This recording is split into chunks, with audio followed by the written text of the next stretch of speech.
Danny, the Diesel Locomotive. The Adventures of a 1940 Switching Locomotive, as told by the San Luis Obispo Railroad Museum. Danny woke up in a big building with other engines like him nearby. He rumbled and jiggled and felt like moving, but there seemed to be no place to go. Then some of the other engines moved away, and Danny got to roll along too. He moved outdoors and onto a track where someone directed him to go back and forth by himself. It's nice to be outside, he thought, but this is boring. Later, a huge black engine, billowing steam and smoke and pulling many cars, hissed to a stop next to Danny.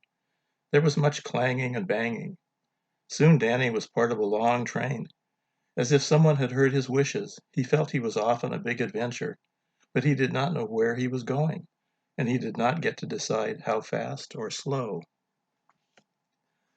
The train Danny was in rumbled through green fields and towns with shady trees. It stopped and started. Cars were switched in and out. Engines were changed. Danny became worried. Where would his trip end? Would he be left like those faded brown cars next to tall gray buildings? Soon the fields were brown and then gray. Mountains topped in white loomed ahead. We'll never make it over those mountains, he thought.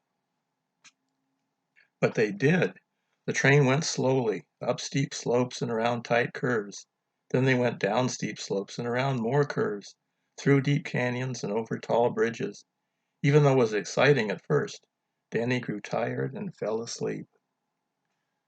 When Danny woke, the train he had been part of was rolling away into the night. He was by himself, except for some flat cars with jeeps on them. "Welcome to Camp Roberts," a man with a quiet voice said. "I hope you like following orders." The man checked Danny's fuel and water, and then left. Camp Roberts was hot during the day, but cool at night, with many stars in the clear sky. Long and colorful trains went past Danny's tracks. He did follow orders, pulling and pushing. Some cars were heavy, some were light.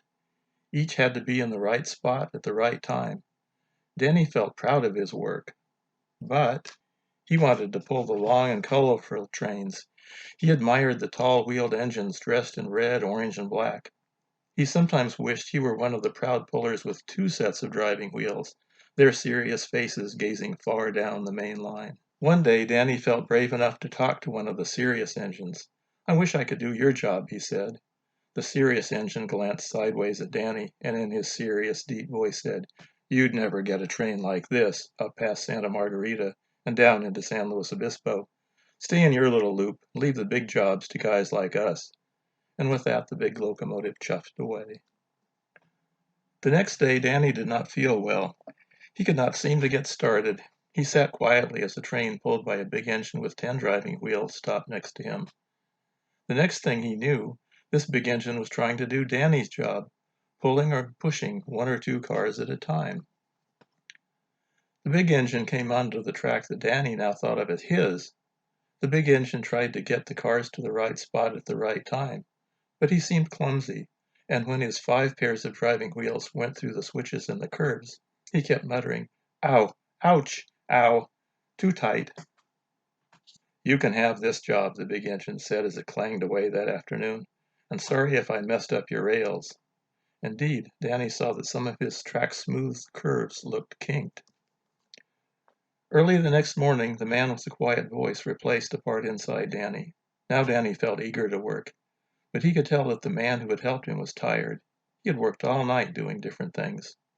Another man with more stripes on his shirt told him to get some rest and added, "If there was a commendation for doing a good job without complaining, you'd get it." Danny was confused by the word commendation, but it sounded like a good thing. To be continued. You can visit the real Danny at the San Luis Obispo Railroad Museum at 1940 Santa Barbara Avenue. You can touch his wheels and air tank, but please don't climb onto him unless one of our docents is there to help. And remember, railroad tracks are not a place to play. Stay off the tracks, stay alive.